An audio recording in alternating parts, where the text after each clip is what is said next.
n'était pas lui qui était dans le haram. Et c'est lui le concubin. Aladji, Aladji, Aladji. Je t'ai appelé combien de fois? Tu vois que tout laisse, non? Ça t'a mal laissé, maintenant assume. Mais vraiment, il est aussi responsable. Quand tout allait bien là, il ne s'est pas posé de questions sur leur deal. Et maintenant que ce n'est plus à son avantage, ça veut jouer à l'homme cocu. C'est lui qui est dans le faux et pas Bass. Il fait genre c'est le saint de l'histoire. En plus, c'est lui le cheesa. Franchement, Aladji, vous ne l'avez pas loupé les gars. C'est parti, on va parler de cet épisode. N'hésite pas à t'abonner si tu aimes ce genre de contenu. Hein. Ici, on fait des analyses et des revues de films et séries afro. C'est parti les gars. Parlons de cet épisode chaud de la série Lady Diama.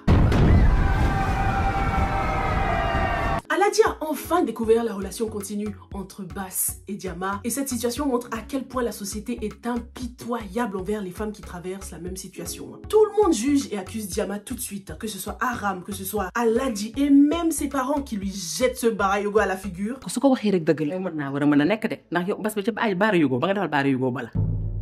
Alors que c'est bien Aladji le responsable de tout ça, c'est bien lui qui avait orchestré ce barayogo. On oublie que les hommes sont souvent responsables, voire à l'origine des situations complexes que les femmes traversent, surtout dans des sociétés traditionnelles. Diama n'a vraiment personne en ce moment, à part Asmao qui reste vraiment son soutien principal. J'aime tellement leur sororité, hein. C'est un soutien essentiel dans un monde où même les parents de Diama, en particulier sa mère, semblent déconnectés, mais complètement déconnectés des réalités émotionnelles de ses filles. C'est catastrophique et très dommage, hein, surtout lorsqu'on sait à quel point les femmes, les filles peuvent être vulnérables émotionnellement. Ce manque de soutien émotionnel de la part de cette mère, ça nous montre à quel point des fois les parents, ils mettent tellement l'accent sur le respect, oui tu dois respecter les parents, qu'ils ont tendance à délaisser un peu le côté émotionnel, affectif de leurs enfants. Et le plus ironique dans cette situation, c'est que cette mère pourrait un jour se retrouver dans la situation de ses enfants. On ne lui souhaite pas, hein. Mais si un jour son mari la surprenait comme ça, bim, avec une deuxième femme, elle aurait besoin du soutien de ses filles. Et ce sera peut-être à ce moment-là qu'elle aura ce déclic, hein, elle qui vit sa best life en ce moment. J'aime bien le fait que les secrets éclatent en ce moment dans la série. C'est maintenant que, hein, voilà la partie. Raou, raou, raou, raou, raou, raou, raou. Voilà la partie les gars. On espère que maintenant que ces secrets vont être percés au grand jour, Diama va enfin se permettre de vivre et se libérer des attentes de la société. Beaucoup de scènes, beaucoup de choses qui se sont passées dernièrement nous renvoient tellement au générique. Mais le petit truc qui m'agace avec Diama, c'est que parfois elle semble à l'aise dans sa petite vie avec Aladji. Comme si elle avait fini par s'attacher à lui. Lorsqu'il était parti se faire opérer par exemple, on nous a montré une Diama qui priait sincèrement pour lui, qui était inquiète. Elle n'était pas obligée de faire ça. À ce moment-là, elle était vraiment dans son intimité, dans sa chambre, voilà, c'était vraiment privé et ça nous montre qu'elle est attachée à lui. C'est touchant, mais c'est aussi très ambigu. Parce que c'est comme si elle s'était, malgré elle, elle avait fini par s'adapter à cette vie qu'on lui a imposée. Aladji est prêt à détruire et fermer le cabinet de Diama. Un cabinet pour lequel il sait très bien qu'elle a travaillé, elle s'y est donné corps et âme. Mais ça, c'est du Aladji tout craché. Toujours à prendre des décisions sous le coup de la colère, faire des choses qu'il risque de regretter plus tard. Ce que Aladji ne sait pas, c'est que Bass et Awakene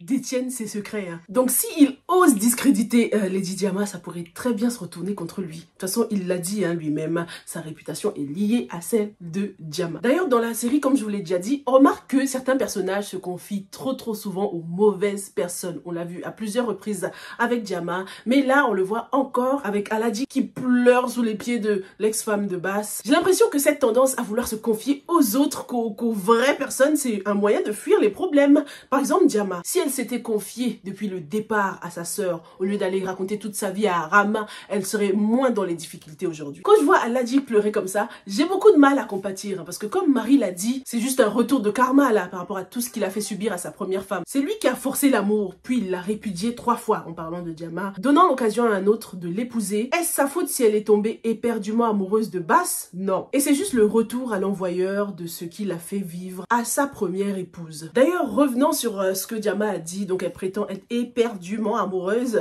de Bass. Franchement, faut arrêter. Arrête d'être dans l'exagération, Diama. Quelle éperdument amoureuse là? Votre amour n'est même pas chic. T'as la mémoire courte, hein? Bass qui t'a lâché comme une vieille chaussette au début là, hein? Tu nous racontais en pleurant dans le premier épisode. Bass qui t'a manipulé, qui a profité de ta vulnérabilité. Bass qui est un forceur. Non, il n'y a pas d'amour là-dedans. Je pense qu'en fait, Diama, elle aime Bass parce que ça a été son choix. C'est l'une des premières fois où elle a choisi cette personne sans qu'on ne lui impose. Mais malheureusement, Bass n'est pas un gars bien. S'il avait au moins respecté leur deal au début là, et ensuite laissé partir Diama, signer les papiers de divorce et attendre qu'elle revienne par elle-même pour vraiment laisser le destin opérer et avoir une bonne raison de se battre par amour. Au lieu de ça, il a mis Diama dans une situation hyper délicate. Quant à la relation entre Adi et Sering, on voit bien que les sacrifices ne sont pas du tout équilibrés dans ce mariage. Adi, bon, ça s'est calmé, mais avant là, elle a enduré humiliation, manque de respect. D'ailleurs, franchement, quand je la regarde là, je me dis, chacun a vraiment son niveau, son seuil de tolérance. Parce qu'il y en a déjà beaucoup d'entre nous qui auraient quitté pour moins que ça. Par rapport à la transformation de Sering, elle paraît assez soudaine, mais compréhensible à un certain degré. Je trouve qu'elle s'explique par le fait que pour une fois en fait Sering a trouvé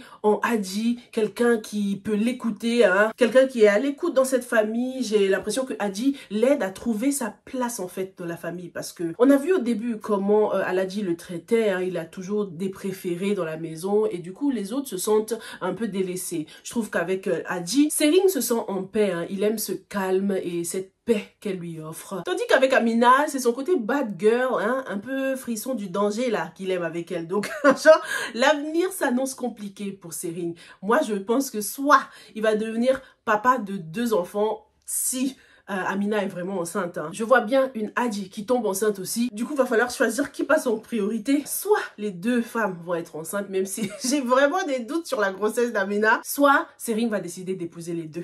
L'une pour son côté calme et l'autre pour, voilà, le contraire, vous l'avez compris. Et je vois bien Adi supporter ce genre de choses. Elle a l'air d'avoir les épaules pour supporter une coépouse. On verra bien les gars, si Sering décide d'épouser Amina pour offrir un foyer stable à 7 enfants que Amina porte, est-ce que Adi sera dans la compréhension ou bien est-ce que voilà, ce sera sa limite là et elle décidera de partir ou d'imposer un ultimatum à cet homme qu'elle aime. Revenons un peu sur le cabinet de Diama qui est maintenant un lieu rempli d'ondes négatives.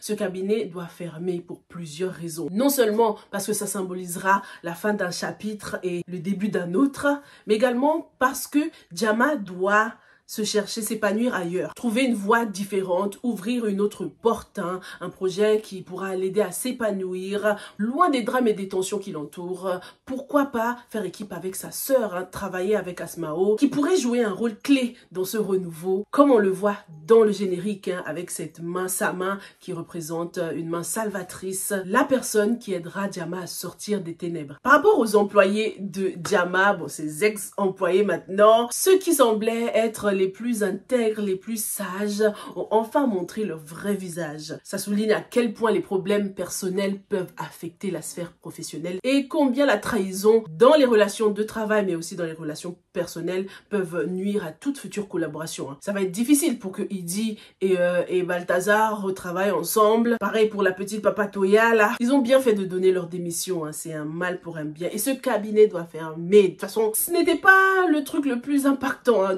qui m'impactait le plus dans cette série. Même si le personnage y accorde beaucoup d'importance, je trouve que, je sais pas, ils auraient pu lui trouver un truc peut-être avocate ou un truc plus concret que cabinet de consulting. On comprend pas trop ce qui se passe dans ce cabinet là. En tout cas, cet épisode a bien mis en lumière les conflits de loyauté, les attentes de la société et surtout la force des liens familiaux. Et il pose surtout une question clé. Et je vous invite à y répondre aussi dans les commentaires. Qu'est-ce que vous en pensez? Dans une société où la réputation règne en maître, est-ce que nos choix personnels peuvent vraiment nous mener vers la liberté? Dites-moi également ce que vous pensez de Asmao. Qu'est-ce que vous pensez de son rôle de pilier dans la vie de Diama et surtout dans la vie de sa famille. Elle est prête à mettre ses problèmes de côté pour le bien de la famille. Je ne sais pas ce que l'avenir nous réserve, mais je trouve qu'elle ferait une bonne mère. Mais bon, en général, les personnes comme ça, là, les productions aiment bien nous briser le cœur en mode bam, elle finit par épouser Taïb, mais il n'arrive pas à avoir d'enfant. Un truc qui brise bien le cœur comme ça. Dites-moi ce que vous en pensez et on se retrouve dans la prochaine. Stay safe and stay blessed.